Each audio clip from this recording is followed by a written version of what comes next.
श्रावण मास में पड़ने वाले सभी मंगलवार को मंगला गौरी का यह व्रत किया जाता है।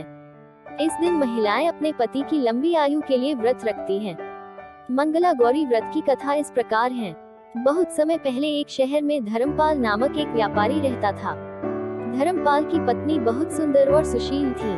धर्मपाल के पास धन संपत्ति कोई कमी नहीं थी, लेकिन कोई भी संतान न होने के कारण वे दोनों अक्सर दुखी रहा करते थे।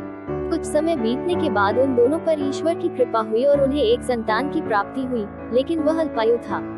उनके पुत्र को यह श्राप मिला था कि 16 साल की उम्र में सांप के काटने से उसकी मृत्यु हो जाएगी। फिर कुछ ऐसा संयोग बना कि उस बालक की शादी 16 वर्ष पूरी होने से पहले ही हो गई। जिस कन्या से उसका विवाह संपन्न हुआ, उसकी माता की माता मंगला गौरी व्रत किया करती थी। माँ गौरी व्रत की महिमा से उन्हें यह आशीर्वाद प्राप्त था कि उसकी बेटी कभी विधवा नहीं हो सकती थी। माँ गौरी की असीम अनुकंपा से धर्मपाल की बहू को अखंड सौभाग्य की प्राप्ति हुई और उनके बेटे को 100 वर्ष लंबी आयु प्राप्त हुई। इसी समय से मंगला गौरी व्रत की शुरुआत मानी गई है। ऐसा माना जाता है कि इस व्रत को करने से महिलाओं को न सिर्फ अखंड सौभाग्य की प्राप्ति होती ही है, बल्कि दाम्पत्य जीवन में भी